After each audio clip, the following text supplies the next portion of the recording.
এভাবে না খেয়ে পথ চলা যায় নাকি? কিন্তু এখন তো আমি একটা গাভী। এই অপরিচিত গাভীকে বিনা শর্তে কে খাওয়াবে? আরে ওই তো, ওখানে আমার মতো একটা গাভী। যাই, আমি বরং ওর সাথে গিয়ে খাবার খাই।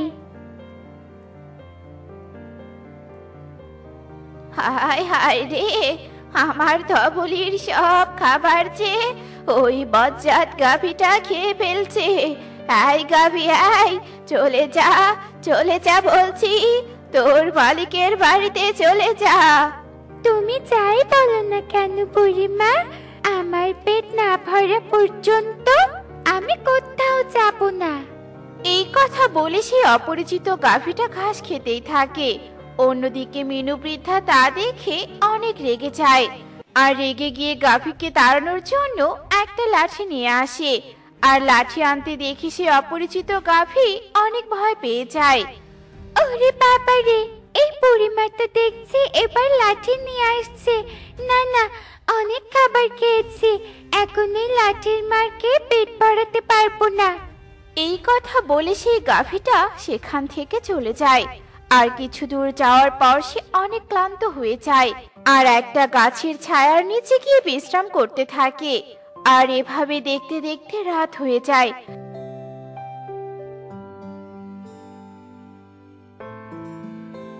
তবুও সেই গাভীর ঘুম ভাঙে না। অন্যদিকে সেই রাতে কাজ শেষে বাড়ি ফিরছিল কালু। কালু সেই গাভীকে ঘুমিয়ে থাকতে দেখতে পায়। একই, এটা আবার কার গাভী? এত রাতে গাভীটা এই বনে কি করছে? না না, আমি বরং ওকে আমার সাথে নিয়ে যাই, তা না হলে যে ওকে কোনো কষাই এসে নিয়ে যাবে। হয়েছে, অনেক ঘুমিয়েছিস, এখন আমার সাথে চল। কাল যদি তোর মালিক তোকে খোঁজ করতে আসে তাহলে আমি তোকে ফিরিয়ে দিব। এরপর কালু সেই গাভীটিকে সাথে নিয়ে তার বাড়িতে চলে যায়, আর তার বাড়িতে গিয়ে একটা গোয়াল ঘরে বেঁধে রাখে। আর এভাবে দেখতে দেখতে রাত কেটে সকাল হয়ে আসে।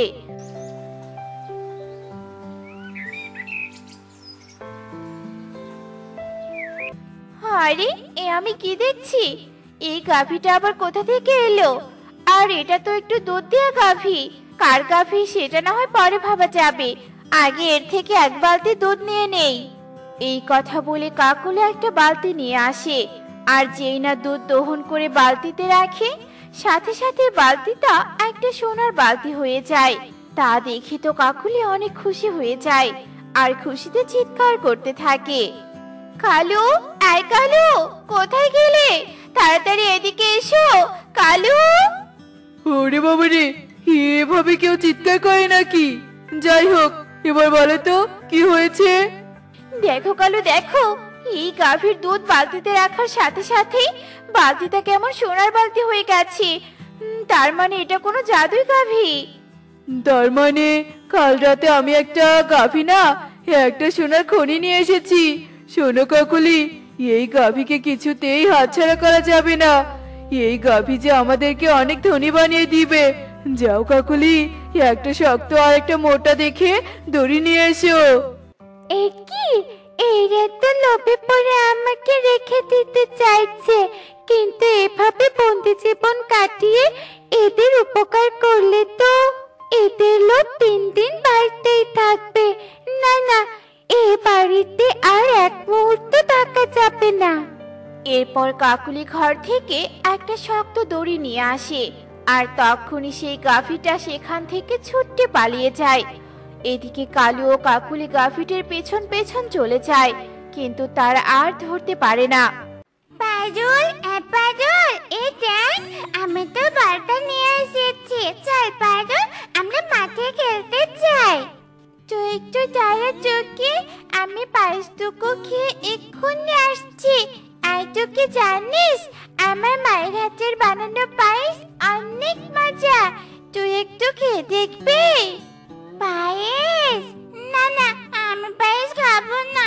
আমার মা তো রোজ সকালে আমাকে পায়েস খেতে দেয়। তাছাড়া মায়ের হাতের পায়েস খেতে খেতে আমিও পায়েস বানাতে শিখে গেছি। ভাতের মধ্যে একটু ঠান্ডা পানি দিলেই হয়ে গেল পায়েস। ধুর পাগলি, সেটাকে পায়েস বলে নাকি? তুই যেটা রোজ খাস সেটা পায়েস নয়, সেটা হচ্ছে পান্তা ভাত। তুই একটু দাঁড়া, আমি তোর জন্য দুধের পায়েস নিয়ে আসছি। কিছুক্ষণ পর সুখী টুকির জন্য এক বাটি দুধের পায়েস নিয়ে আসে। আর দুধের পায়েস খেয়ে টুকি অনেক খুশি হয়ে যায়। ওয়াও, দুধের পায়েস খেতে তো ভারী মজা। মাসি, ও মাসি, আমি তাহলে যাই আর আমার মাকে গিয়ে বলি আমাকেও যেন তোমার মতো করে দুধের পায়েস বানিয়ে দেয়। এই কথা বলে টুকি পারুলের বলটা রেখে বাড়ির দিকে চলে যায়। আর মাঝপথে গিয়ে টুকির সাথে তার মায়ের দেখা হয়ে যায়। এই তো তুই এখানে, তা কোথায় থেকে আসলি শুনি? আমি যে তোকে সারা বন খুঁজে বেড়াচ্ছি। চল পায়েস খাবি চল, আমি তোর জন্য গরম গরম পায়েস রান্না করছি। চল মা, খাবি আয়। না মা, আমি দুধের পায়েস খাবো। পারুলের মা মাসি আছে না, অনেক সুন্দর করে দুধের পায়েস বানাতে পারে। তুমি বরং মাসির কাছ থেকে পায়েস রান্না করে শিখে নাও, তারপর আমাকে দুধের পায়েস বানিয়ে দাও। তোকে আমি কিভাবে দুধের পায়েস বানিয়ে দিব রে মা? অত দাম দিয়ে কি আমি গাভীর দুধ কিনতে পারি বলতো? আমি যে ঠিক মতো একটু বাজারই করতে পারি না। আর এজন্য তোকে পান্তা ভাত খেতে দিয়ে পায়েসের কথা বলতাম। আমি তোকে মিথ্যা বলেছিলাম রে মা, মিথ্যা বলেছিলাম।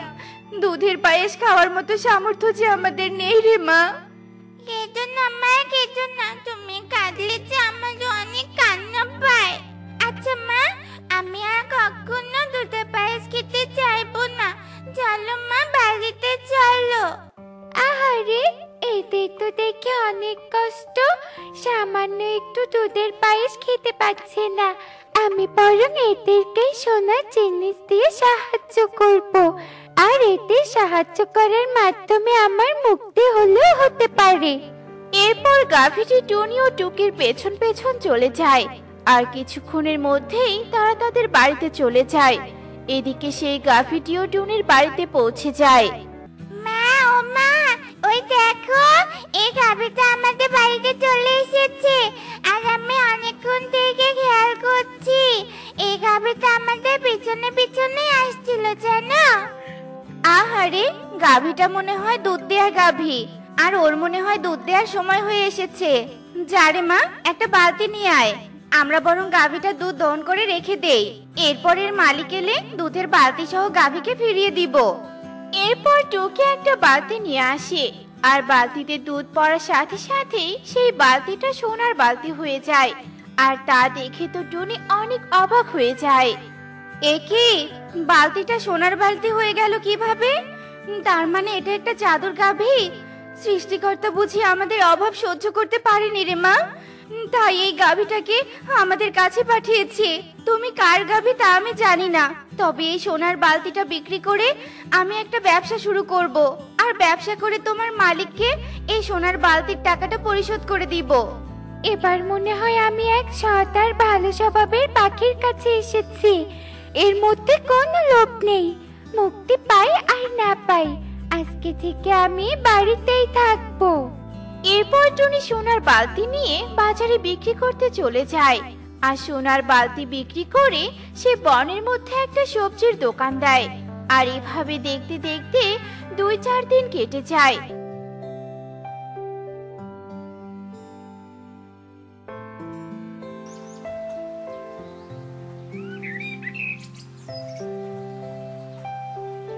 কিন্তু সেই গাভীর খোঁজ কেউ করতে আসে না।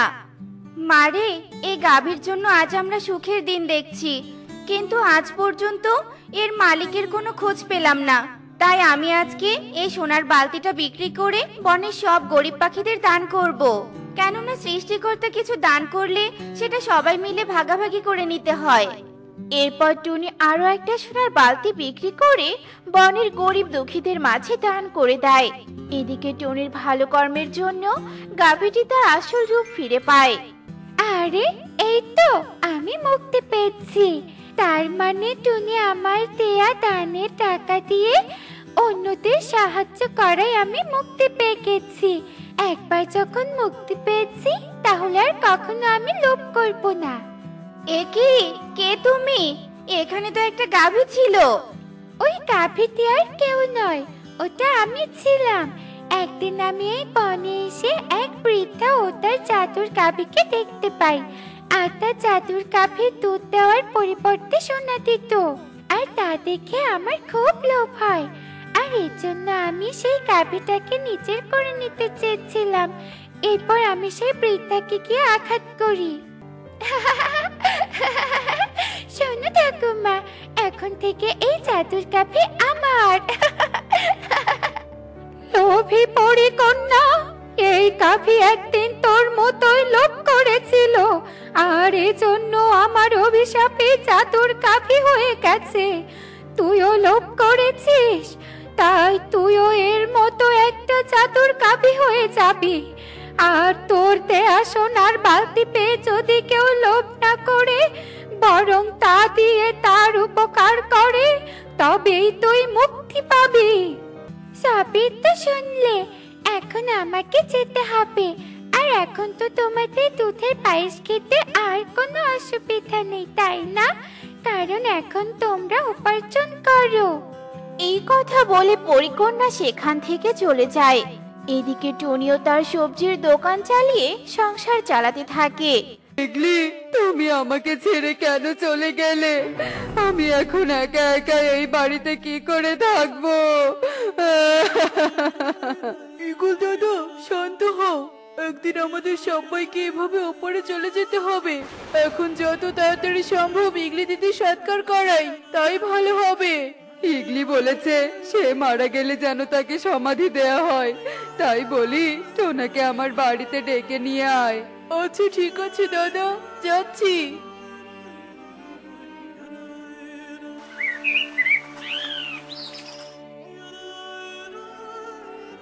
টোনা, আজ তোকে আবার একটা সৎকারের কাজ করতে হবে, মানে সমাধি দিতে হবে। কিন্তু দাদা, আজ আবার কে মারা গেল? ইগল দাদার বউ ইগলি দিদি কারেন্টের শক খেয়ে মারা গেছে।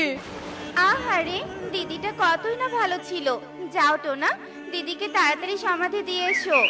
এরপর টোনা তোতার সাথে ইগলের বাড়িতে যায়, আর সবাই মিলে ইগলিকে নিয়ে জঙ্গলে চলে যায়। টোনা, এখানেই সমাধি দিয়ে দে, আর শরীরে যা কিছু আছে তার কোনো কিছু খোলার দরকার নেই। আচ্ছা ঠিক আছে দাদা। চল তোতা, বাড়িতে চলে যাই, এখানে থাকলে যে খুব খারাপ লাগবে।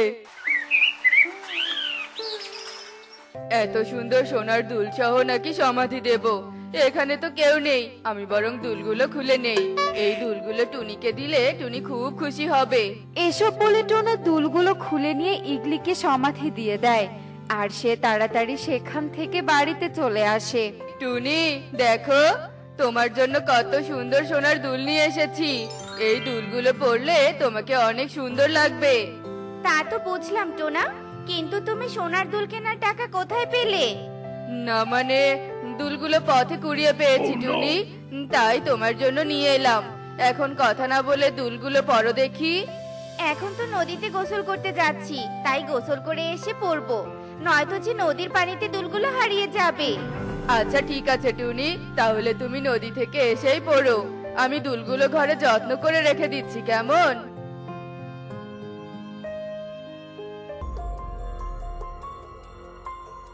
আমার কানের দুল চুরি করে নিয়ে গেছিস তো না? আমি তোকে ছাড়বো না, ছাড়বো না। এসব বলে ইগলির আত্মা টোনার বাড়িতে চলে আসে, আর টোনার বাড়ির উঠোনে থাকা একটি আপেল গাছকে উপড়ে ফেলে দেয়। হে কি সর্বনাশ হলো! কোনো ঝড় বৃষ্টি বাতাস ছাড়াই আপেল গাছটা এভাবে উপড়ে পড়লো কেন? এই গাছের আপেল বিক্রি করে যে আমাদের সংসার চলে, এখন তাহলে কি করে সংসার চলবে? টোনা, তুমি কাঁদছো কেন? এ কি, আমাদের আপেল গাছটা কিভাবে পড়ে গেল? জানি না টুনি, হঠাৎ কেন যে গাছটা উপড়ে পড়ে গেল আমি তো কিছুই বুঝতে পারছি না। আমার মনে হয় গাছটার অনেক বয়স হয়ে গেছে, তাই হয়তো দুর্বল হয়ে পড়ে গেছে। যাই হোক, সবই তো সৃষ্টিকর্তার ইচ্ছে, বলো? টোনা, এখন গাছটা কেটে কাঠগুলো বিক্রি করতে হবে। হ্যাঁ টুনি, তুমি একদম ঠিক বলেছো।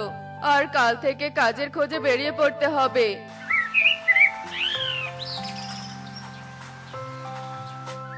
এরপর টোনা কোড়ল দিয়ে গাছটা কাটতে থাকে আর এভাবেই সারা দিন কেটে রাত নেমে আসে আর ইগলির আত্মা আবারও টোনার বাড়িতে চলে আসে। আমার সোনার দুল চুরি করে এনে তোরা শান্তিতে ঘুমাচ্ছিস? দাঁড়া, তোদের শান্তির ঘুম আমি ছাড়াচ্ছি। এ কথা বলে ইগলির আত্মা টোনাদের ঘরের চালের ওপর পাথর দিয়ে ঢিল ছুটতে থাকে আর পাথরের শব্দে টোনা ও টুনির ঘুম ভেঙে যায়। টোনা, আমাদের ঘরের পাশে তো কোনো ফলের গাছ নেই, তাহলে চালের উপর এভাবে কি পড়ছে? আমিও তো সেটাই ভাবছি টুনি, চলো তো বাইরে গিয়ে দেখি। কই টুনি, আশেপাশে তো কিছুই দেখতে পাচ্ছি না। তাহলে এত শব্দ করে ঘরের চালের উপর থেকে কি পড়লো? টোনা, আমার মনে হয় আমরা দুজনে সব স্বপ্ন দেখেছি। চলো তো চলো, ঘরে গিয়ে আবার ঘুমিয়ে পড়ি। হ্যাঁ টুনি, তাই চলো। এরপর টোনা টুনি আবারও ঘুমিয়ে পড়ে আর এভাবেই সেই রাত কেটে যায়। পরদিন সকাল হতেই টোনা কিছু কাঠ নিয়ে বাজারের দিকে যেতে থাকে আর হঠাৎই একটি দমকা হাওয়া এসে টোনাকে উড়ে নিয়ে নদীর দিকে যেতে থাকে। কি আমি নদীর দিকে যাচ্ছি কেন?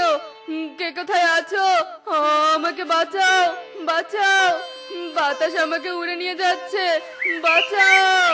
এ কি কাকুলি, টোনা এভাবে চিৎকার করতে করতে নদীর দিকে যাচ্ছে কেন? টোনার সাথে আবার এসব কি হচ্ছে? চলো কালু, টোনার পিছু পিছু নদীতে যাই। এরপর কালু কাকুলি টোনার পিছু পিছু নদীর পাড়ে চলে যায়। বাঁচাও, আমাকে কেউ বাঁচাও! আমি যে পানিতে ডুবে যাচ্ছি, বাঁচাও, বাঁচাও! টোনা, চিন্তা করিস না, আমরা তোকে এক্ষুনি মুক্ত করছি। এরপর কালু আর কাকুলি টোনাকে মুক্ত করে নদীর ওপরে নিয়ে আসে। এবারের মতো বেঁচে গেলি টোনা। এই কালু কাকুলির জন্য তোর কোনো ক্ষতি করতে পারলাম না, কিন্তু আর কখনো সুযোগ পেলে তোর ক্ষতি করেই ছাড়বো। কিরে টোনা, তুই এভাবে উড়ে উড়ে এখানে কেন আসলি? তোকে কি কোনো ভূত ধরেছে নাকি? জানি না কালু দাদা, কাল থেকে আমার সাথে এমন অদ্ভুত ঘটনা ঘটছে। তাহলে বসে না থেকে তান্ত্রিকের কাছে যাচ্ছিস না কেন? তাড়াতাড়ি তান্ত্রিকের কাছে গিয়ে সবটা খুলে বল, তাহলে তান্ত্রিক বাবা সবকিছু ঠিক করে দিবে। হ্যাঁ কাকুলি দিদি, তুমি একদম ঠিক বলেছো। আমি আজই তান্ত্রিকের কাছে যাব।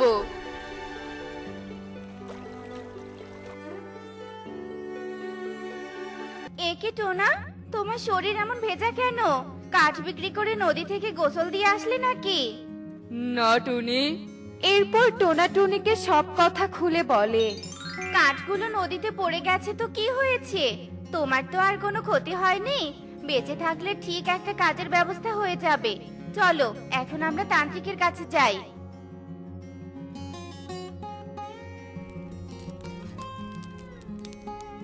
তান্ত্রিক বাবা, তান্ত্রিক বাবা, আমাকে সাহায্য করুন।